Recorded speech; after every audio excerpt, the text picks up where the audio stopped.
असदुद्दीन ओवैसी जगह जगह जा रहे हैं, जनसभाएं कर रहे हैं और मुसलमानों के बीच जाकर के तरह तरह की बातें कर रहे हैं। ओवैसी कल महाराष्ट्र के भिवंडी में थे। भिवंडी से उन्होंने पीएम मोदी से लेकर बीजेपी संघ पर निशाना साधा। ओवैसी ने प्रधानमंत्री पर तंज कसते हुए कहा कि देश में मंदिर मस्जिद के नाम पर खुदाई की जा रही है। वो दरअसल मोदी की डिग्री ढूंढ रहे हैं। ओवैसी ने कहा कि बीजेपी आरएसएस को दाढ़ी से दिक्कत है, टोपी से दिक्कत है, मस्जिद से दिक्कत है और अजान से दिक्कत है। नवाब मलिक के बहाने ओवैसी ने शरद पवार पर निशाना साधा और कहा कि शरद पवार संजय राउत को बचाने के लिए मोदी से मिले, लेकिन नवाब मलिक को जेल से बाहर निकालने के लिए कुछ नहीं किया। अरे बोलेंगे बाबा, तुम्हारे बाप को भी बोलेंगे, तुमको भी बोलेंगे और जब तक अल्लाह जिंदा रखेगा बोलते रहेंगे। बीजेपी और संघ परिवार मिलकर भारत के मुसलमानों के खिलाफ एक ऐलान जंग कर चुके हैं। जानवापी मस्जिद के बारे में बोला तो कौन सा गुनाह किया? मुगल आए तो डीजल बढ़ गया, मुगल की वजह से बेरोजगारी बढ़ गई, मुगलों की वजह से इन्फ्लेशन है। ज्ञानवापी से लेकर मथुरा तक, मस्जिद से लेकर मंदिर तक और मोदी से लेकर शरद पवार तक ओवैसी का खून खौल रहा है। सबसे गुस्सा है ओवैसी। ओवैसी का सबसे बड़ा टारगेट है मोदी। काशी, मथुरा, आगरा के बहाने ओवैसी ने मोदी पर तंज कसा। कूदेंगे, अब बोल रहे हैं ताजमहल के नीचे, उसके तहखाने में क्या है देखेंगे। अब तो बोल रहे कि आगरा के किले में जो मस्जिद है उसके नीचे खोदेंगे।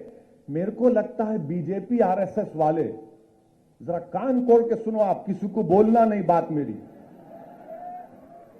किसी को नहीं बोलेंगे ना, आप ना नहीं बोलना है तो कट्टी हो जाएंगे। अपनी दोस्ती बरकरार रहे। तो इसलिए खोद रहे वो लोग कि देश के प्रधानमंत्री की डिग्री तलाश कर रहे, कहां है कहां है कहां है।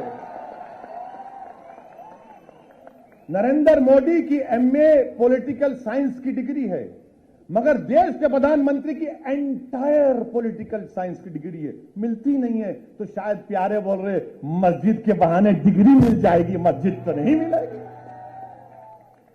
क्या बात है बताइए आप, ये जोक है, सीरियस मत ले लीजिए। देश के प्रधानमंत्री भी मन की बात में बोलते, जरा ह्यूमर होना चाहिए, तो ह्यूमर की बात कर रहा हूं। कोई बोलते ताजमहल में, मेरे को कोई सोशल मीडिया पे दिखा एक शख्स, मैं नहीं कह रहा हूं, वो कोई आदमी था, उनका कोई क्यूरेटर दोस्त था, वो उनके साथ ताजमहल को गए, बोले मुझे नीचे जाके वो कमरे में देखना है। तो उसने सोशल मीडिया पे लिखा कि तुम्हारा फोन डिपॉजिट कर दो, फोन डिपॉजिट कर दिए। उसके बाद नीचे गए तो फिर चेकिंग हुई, फिर वो कमरे के पास ताले पर लगा हुआ था गवर्नमेंट ऑफ इंडिया का स्टैंप। बोले नहीं, अंदर नहीं आ सकते आप। अरे बोले भाई खाली करीब करके नहीं, देखना भी नहीं, तुम कान लगा के सुन सकते। तो बेचारे कान लगाए तो अंदर से इंसानों की आवाज आ रही थी, अंदर से इंसानों की बड़ी प्यारी आवाज आ रही थी। और वो आवाज क्या बोल रही थी? चौकीदार से पूछो महंगाई इतनी क्यों है। ओवैसी के टारगेट नंबर 2 पर था संघ। कहा मुसलमानों के खिलाफ जंग का ऐलान हो चुका है। एक तरफ बीजेपी संघ है तो दूसरी तरफ मुसलमान। बीजेपी और संघ परिवार मिलकर भारत के मुसलमानों के खिलाफ एक ऐलान जंग कर चुके हैं, ऐलान जंग कर चुके हैं। और हमारी हर तहजीब की हर निशानी को मिटाना चाहते हैं, हर चीज को मिटा देना चाहते हैं।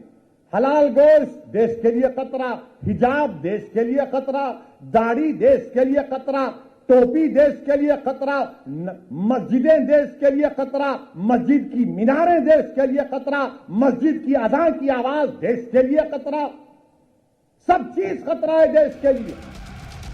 ओवैसी के टारगेट नंबर 3 थे शिवसेना, एनसीपी, कांग्रेस।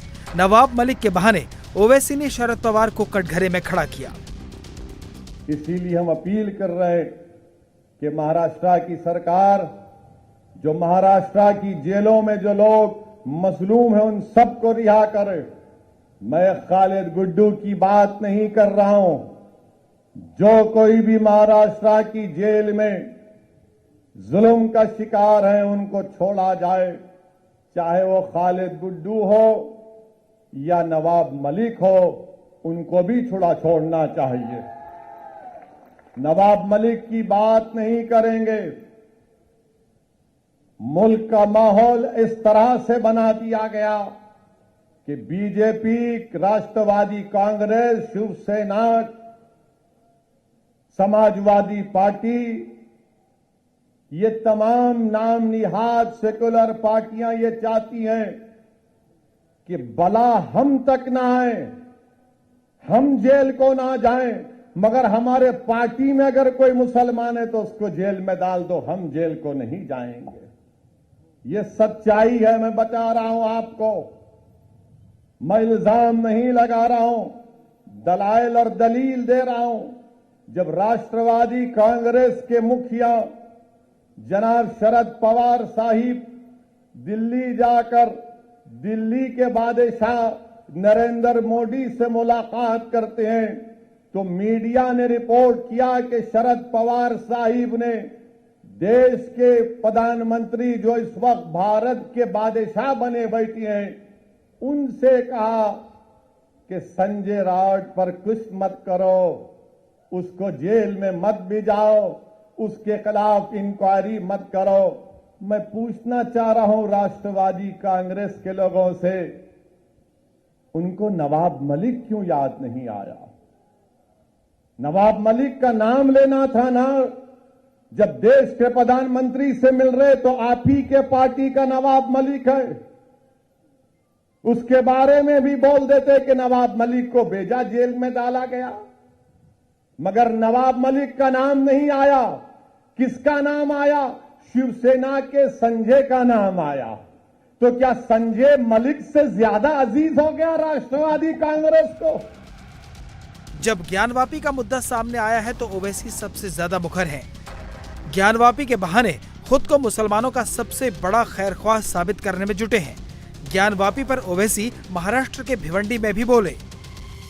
ज्ञानवापी मस्जिद के बारे में बोला तो कौन सा गुनाह किया? मैं जब बाबरी मस्जिद का फैसला आया था, मेरी प्रेस कॉन्फ्रेंस उठाकर देख लो आप, मैंने उस फैसले को कहा था, अंग्रेजी में कहा था कि this is a victory of faith over facts. This is a victory of faith over facts. मैंने अपने प्रेस कॉन्फ्रेंस में कहा था कि मुझे अंदेशा है कि इस फैसले के बाद और मसाइल शुरू हो जाएंगे। मैंने नाम लेकर कहा था ज्ञानवापी, मथुरा, लखनऊ की टीले वाली मस्जिद, सब सच साबित हो रहा है। उस वक्त भी सब गालियां दिए मुझे। मैं भिवंडी की आवाम से, भारत के मुसलमानों से और भारत के हमारे हिंदू दलित भाइयों से जो अंबेडकर और गांधी को अपना लीडर मानते हैं, इस दीवाने की बात का यकीन थोड़ा करो। तुम मुझसे नफरत करो इंफरादी तौर पर, मगर मैं कह रहा हूं तो मेरी बात को सुनो, याद रखो, ये रात लंबी रहने वाली है। भिवंडी के आवाम, भारत के मुसलमानों, मेरी इस बात को याद रखो, ये रात अंधेरी रहने वाली है, लंबी अंधेरी रहने वाली। अगर तुम ये समझ रहे हो कि कोई सेकुलर पार्टी आकर तुम्हारे इस अंधेरे को दूर करेगा, ये अंधेरा क्या है? फिरका परस्ती का अंधेरा, नफरत का अंधेरा। इस अंधेरे में अगर रोशनी अगर कोई पैदा कर सकता है तो आप और हम कर सकते हैं। ओवैसी तिलमिलाए हुए हैं, ओवैसी आग बबूला हैं। मस्जिदों का सर्वे हो रहा है। ओवैसी महंगाई में अपना प्रोटेक्शन ढूंढ रहे हैं। मगर बीजेपी संघ क्या बोलेगी? शिवसेना भी, सब मुगल आए। हाँ ठीक है, मुगल आए तो पेट्रोल बढ़ गया, मुगल आए तो डीजल बढ़ गया, मुगल की वजह से बेरोजगारी बढ़ गई, मुगलों की वजह से इन्फ्लेशन है, मुगलों की वजह से स्टॉक एक्सचेंज में हमारे FIS 22 से 19% हो गए, मुगलों की वजह से रोटी महंगी हो गई, मुगलों की वजह से दूध महंगा हो गया। अरे सब हम ही जिम्मेदार है, तुम तो दूध के दूल्हे हो। देश का प्रधानमंत्री मुसलमान है, आप नहीं है ना। महाराष्ट्र का मुख्यमंत्री आप नहीं है, कोई और है। हर चीज को मुगलों से जोड़ दो। अरे मुसलमानों का मुगलों से कोई ताल्लुक नहीं है। हमारा ताल्लुक मुगलों से नहीं है, वो बादशाह थे। बादशाहों का ताल्लुक दीन से नहीं होता, जो खलीफा होता है उसका ताल्लुक दीन से होता है। ओवैसी ने यह भी कहा कि हिंदुस्तान के मुसलमानों का संबंध मुगलों से नहीं बल्कि पुरानी सभ्यता से है। जब मैं ज्ञानवापी मस्जिद के बारे में कहा कि बाबरी मस्जिद की तरह इसको छीनने की कोशिश की जा रही है, तो सोशल मीडिया पर संघ परिवार के लोगों ने कह दिया, ए ओवैसी तो इसके पूर्वज ब्राह्मण थे। मेरे बाबा का नाम सुल्तान सलाहुद्दीन ओवैसी, दादा का नाम अब्दुल वाहिद ओवैसी, दादा के बाबा का नाम इस्माइल ओवैसी, और भी जा सकता हूं। नहीं, ये ब्राह्मण थे। अच्छा, अब इसका जवाब यहीं पर देता हूं भिवंडी में, सुनो आप। मुंह नहीं लगना मेरे, तुम याद रखो, मैं उन पागलों की तरह नहीं हूं, थम्स अप नहीं हूं, दलाइल देकर बात करता हूं। सुनो, मेरा ताल्लुक किससे? मेरा ताल्लुक बाबा आदम से है। हम तमाम का ताल्लुक, हमारे अब्बा कौन है? अब्बा कौन है? हमारे अब्बा कौन है? बाबा, हमारे अब्बा आदम है। और जब अल्लाह ने हजरत आदम को हमारी अम्मा के साथ दुनिया में भिजाया तो अब्बा ने कहा कदम रखा मालूम? भारत में। तो ये मेरी बाप की जमीन हुई। अब बाप की जमीन से औलाद का कोई हक छीन सकता? छीन सकता? अब्बा अल्लाह भी जाया तो बोले भारत में आ गए, एक कदम यहीं रखा, अब्बा की जमीन है। इंडिया टीवी हर वक्त हर जगह डाउनलोड करने के लिए सर्च करें India TV news Google play store या ऐप स्टोर पर।